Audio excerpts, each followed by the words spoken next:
Hello friend, graphic teaching art में आपका स्वागत है। आज मैं आपको फ़ोटोशॉप में कुछ टूल्स के बारे में बताने जा रहा हूं कि जो फ़ोटोशॉप 2020 में नए आए हैं और जो 2015 फ़ोटोशॉप सीसी 2015 फ़ोटोशॉप सीसी 2019 में मतलब क्या-क्या चीज़ जो पुरानी जैसे ग्रुप हम कैसे करते हैं, ये मैंने आपको जो सीरियल के हिसाब से भी बताया है, पर मैं कुछ दोबारा बता रहा हूँ जिससे कि आपको अच्छी तरीके से आप समझ सको उस चीज़ को। तो मैं चलता हूँ आपका फ़ोटोशॉप 2020 में कि उसमें क्या-क्या चीज़ नई आई है आपकी। तो जैसे हम फ़ोटोशॉप ये मैंने जैसे इस तरीके से ओपन कर रखा है, मैं स्टार्ट पे जाता हूँ तो ये फ़ोटोशॉप 2020 है आपका। तो जैसे फाइल में गए कंट्रोल एन, तो जैसे ये फ़ोटो है तो ये फ़ोटो के साइज़ है, नीचे इसमें ट्यूटोरियल्स दे रखे हैं, आप यहाँ डाउनलोड कर सकते हैं इसको। इसके बाद हम चलते हैं कि जैसे फ़ोटोशॉप में कौन-कौन से टूल्स नए आए हैं, उसके बारे में मैं आपको बताता हूँ जो 2020 में नए आए हैं। तो जैसे मैं कुछ डी में जाके कुछ मेरी ये इमेज है, इनमें से कोई इमेज मैं लेता हूँ। जैसे मैंने इस तरह का कोई इमेज लिया आपका, तो इसके लिए ऑब्जेक्ट सिलेक्शन ये नई चीज़ आई है।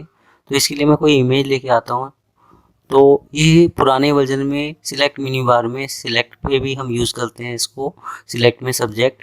तो ये चीज़ 2020 में बाहर दे दी है ऑब्जेक्ट सिलेक्शन टूल। आप इसको इस तरीके से सिलेक्ट करते हैं तो ये क्या करता है, ये सिलेक्शन ले लेता है। जो कुछ हिस्सा रह जाता है वो आप क्विक सिलेक्शन टूल से भी ऐड कर सकते हैं। तो जैसे मैं करके दिखाऊंगा आपको दोबारा कि जैसे मैंने सिलेक्ट किया है ये, इसके बाद मैं यहाँ जाके क्विक सिलेक्शन टूल लेता हूँ नीचे वाला आपका, और यहाँ ऐड पे क्लिक करके ये सिलेक्शन ऐड कर लेता हूँ इस तरीके से।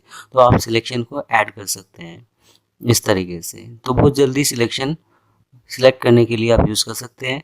इसके बाद हम चलते हैं एडिट में। एडिट में हम बताते हैं कि जैसे कंट्रोल टी से किसी भी ऑब्जेक्ट को छोटा बड़ा करते थे, तो इसमें एक नई चीज़ आई है आपकी कि जैसे आप विंडो एक्सपी में जैसे कोई स्टाइल बनाते थे तो वो कैसे आप बनाएंगे। तो जैसे ये इस पे मैं क्या करता हूँ, control A full selection, control C copy, और मैंने एक न्यू पेज लेके पेस्ट करा और कंट्रोल टी करके इस साइज को छोटा कर दिया। छोटा करने के बाद अब मैं एडिट में जाके फिर इस कमांड को यूज करता हूँ। तो जैसे इस तरीके से ये मैंने आपको जो फोटोशॉप है उसमें बताया था। अब जैसे ये स्टाइल मैंने ऊपर दिया था, ये नीचे की तरफ मैं शो करूँगा, ये चीज़ इसमें नहीं आई है आपकी इस तरीके से। और जैसे मैं इस पे क्लिक करता हूँ तो ये कॉलम के हिसाब से शो करता है। आप कॉलम के हिसाब से इसको इमेज को इस तरीके से इफेक्ट शो कर सकते हैं, दे सकते हैं। तो जो पुराने वर्जन थे उसमें ये चीज़ शो नहीं थी, जैसे कॉलम और रो दोनों चीज़ शो करेगा इसमें, और इसमें हम इस तरह का कोई भी स्टाइल दे सकते हैं आपका। इसके बाद हमारा चलता है, इसको डिलीट करने के लिए आप डिलीट कर सकते हैं। तो इसमें ये काफ़ी सारे स्टाइल हैं, इनको एक एक करके आप यूज़ कर सकते हैं। ये चीज़ इसमें नहीं आई है फोटोशॉप 2020 के अंदर। तो मैं जो कुछ नया आया है वो भी आपको इसमें बता रहा हूँ कि इस तरीके से आप यूज़ कर सकते हैं। इसके बाद हमारा चलता है आपका आगे कि जैसे मैं फ़ोटोशॉप में फिर दोबारा कोई एक नई इमेज लेके आता हूँ। जैसे इस तरीके से मैंने कोई इमेज ली, आप यहाँ एक सिलेक्शन लेते हैं, मैंने किया यहाँ एडिट में जाके कॉपी, और मैंने किया पेस्ट इन प्लेस, सेम उसी जगह पेस्ट करने के लिए। अब बैकग्राउंड की I1 करता हूँ और इस इमेज को ऑल्ट दबा के कॉपी पेस्ट करता हूँ इस तरीके से।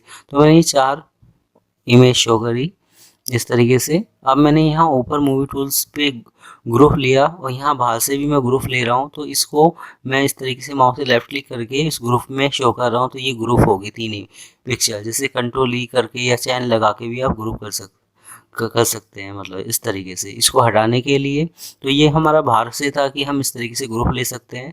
अब मैं इन सारी पिक्चर को सिर्फ दबा के सिलेक्ट करता हूँ, न्यू में जाता हूँ, मैंने किया यहाँ ग्रुप पे क्लिक, तो एक फोल्डर बन जाएगा इस तरीके से। आप अपने इस फोल्डर का कोई भी नाम, जैसे मैंने लिखा अनिल, तो अनिल लिख सकते हैं। आप कोई भी कलर फिल कर सकते हैं, ओके करते हैं तो ये फोल्डर बन जाता है।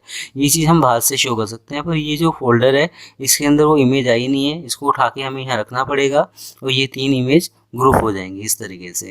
अब हम क्या करते हैं कि जैसे मुझे निकालना है तो मैं इस तरीके से निकाल सकता हूँ इसको।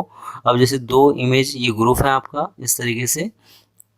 इसके बाद मैंने इस ग्रुप को ओनली डिलीट किया बाहर से। अब आप कंट्रोल दबा के कोई भी लेयर सिलेक्ट करते हैं, न्यू में जाते हैं, मैंने किया यहाँ ग्रुप फ्रॉम लेयर्स, तो ये ऑटोमेटिक 2 लेयर्स ग्रुप हो जाएंगी इस तरीके से। तो मैं आपको एक एक करके दिखा रहा हूँ कि ये 2 ग्रुप होगी आपका।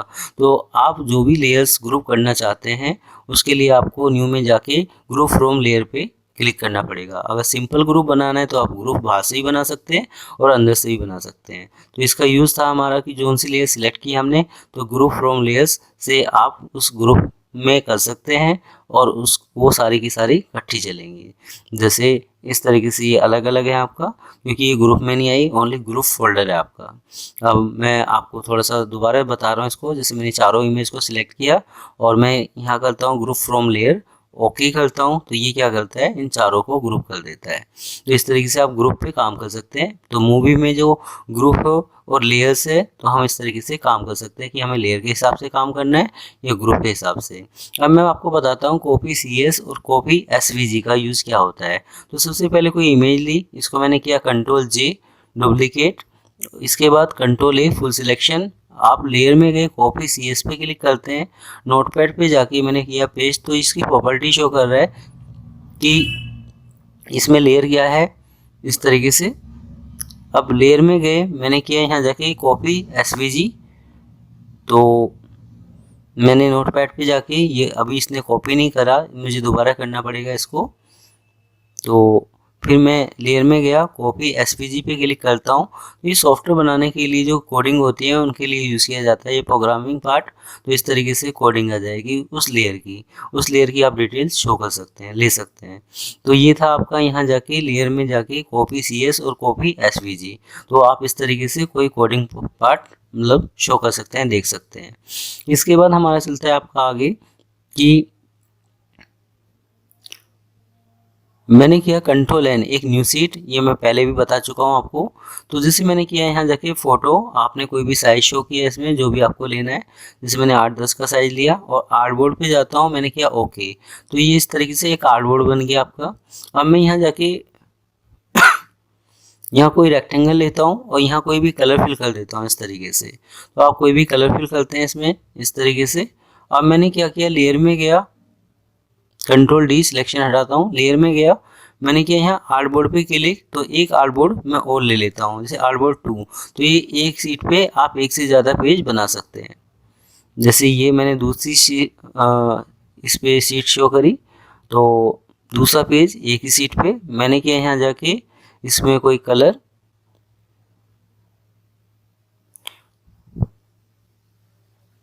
इस तरीके से।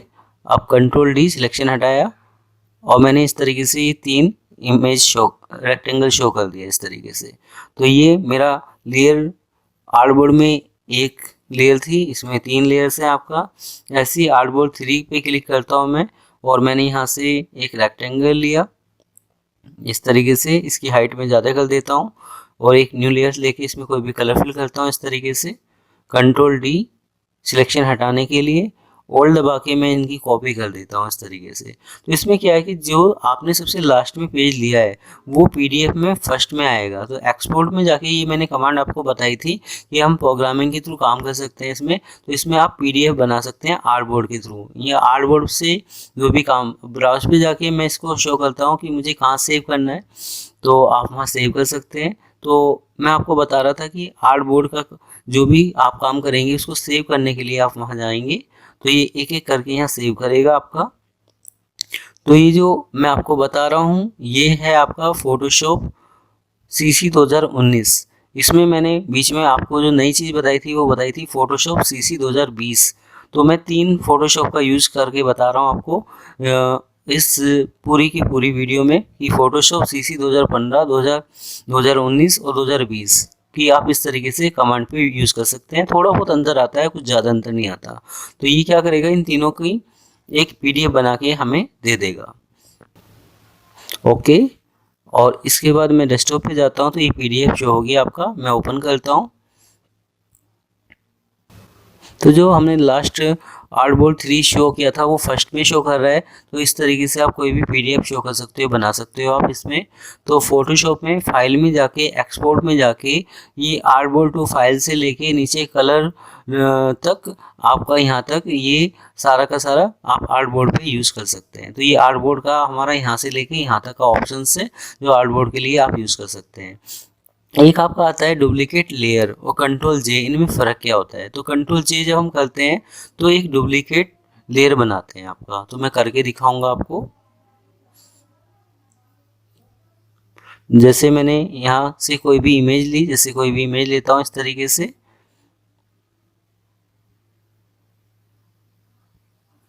इमेज लेने के बाद मैंने किया यहाँ जाके कंट्रोल जे डुप्लीकेट, तो ये लेयर को डुप्लीकेट बना रहा है आपका।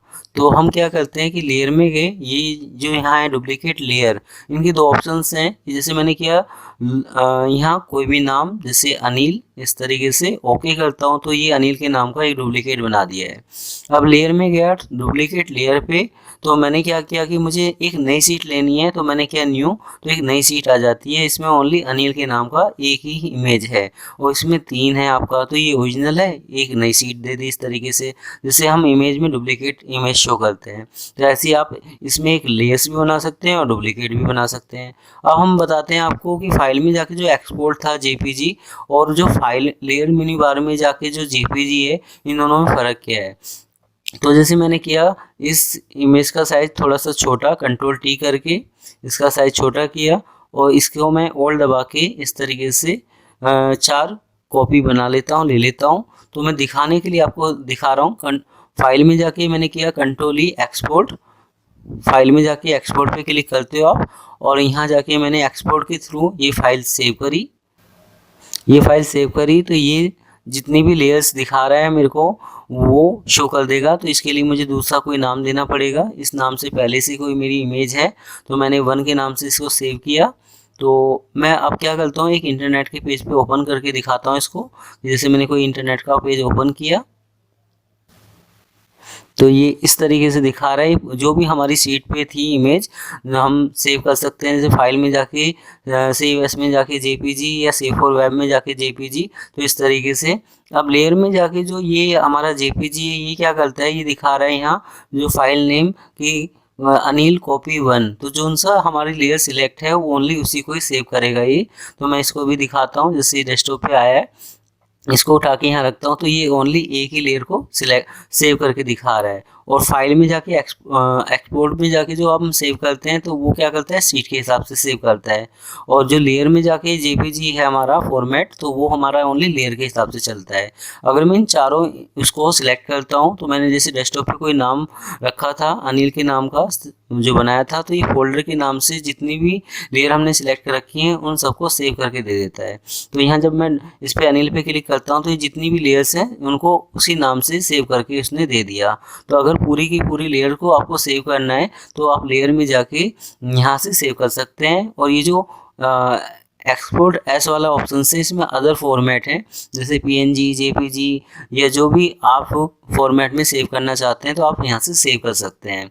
अगर आपको ये जो जेपीजी है इसका नाम चेंज करना है, तो फाइल में जाके एक्सपोर्ट में जाके हम यहाँ जाके इसका नाम चेंज कर सकते हैं। तो जैसे मैंने यहाँ इसको पीएनजी करा, ओके करता हूँ, तो आप लेयर में गए और यहाँ जाके देखिए पीएनजी आ गया आपका। तो इस तरीके से आप फॉर्मेट को चेंज कर सकते हैं। तो ये कुछ चीज़ें आई थी नई, वो आप इसको यूज़ कर सकते हैं फोटोशॉप को, कि 2020 में, 2015 में, या फोटोशॉप सीसी 2000 मतलब 19 में, तो क्या फ़र्क है। तो थोड़ा बहुत फ़र्क आता है आपको। तो आज मेरी ये वीडियो आपको कैसी लगी, आप मुझे ज़रूर बता सकते हैं। धन्यवाद।